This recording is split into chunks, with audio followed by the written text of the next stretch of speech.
Registry से जमीन नहीं मिलती, जमीन पर कब्जा जरूरी है। कानूनी सच्चाई जानना जरूरी है। मैं आपको इस विषय की कानूनी स्थिति, लॉ रियलिटी विस्तार से समझाता हूं। 1. जमीन की रजिस्ट्री, सेल डीड का मतलब। जब कोई व्यक्ति जमीन खरीदता है और registry, sale deed registered document करवा लेता है तो इसका मतलब है कि कानूनी तौर पर जमीन की मालिकाना हक, ओनरशिप राइट्स खरीदार को मिल जाती है।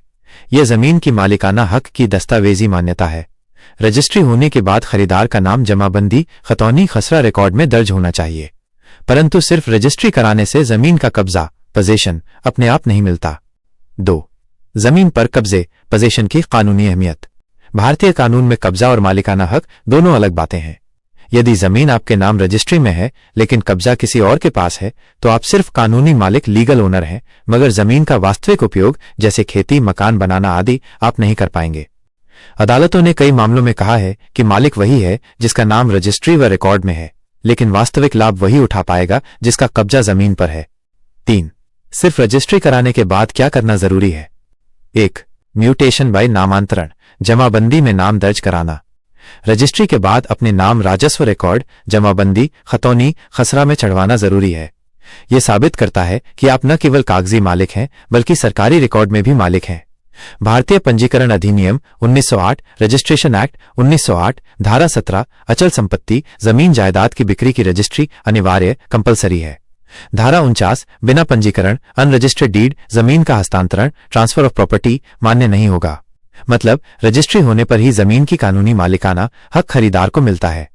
संपत्ति अंतरण अधिनियम 1882, ट्रांसफर ऑफ प्रॉपर्टी एक्ट 1882, धारा 54, बिक्री, सेल की परिभाषा। बिक्री वह है जिसके तहत स्वामित्व, ओनरशिप, धनराशि या कीमत चुकाने पर स्थानांतरित होता है। इसका अर्थ है कि रजिस्ट्री होने पर जमीन का ओनरशिप ट्रांसफर हो जाता है। 2. जमीन पर कब्जा लेना। रजिस्ट्री के साथ ही विक्रेता से जमीन का कब्जा लेना चाहिए। यदि कब्जा नहीं दिया जाता तो भविष्य में विवाद होगा। सिविल प्रक्रिया संहिता 1908, सिविल प्रोसीजर कोड 1908, आदेश 21, नियम 35, ऑर्डर 21, रूल 35, सीपीसी। यदि कोई व्यक्ति जमीन पर कब्जा देने से मना करता है तो अदालत खरीदार को कब्जा दिलवाएगी।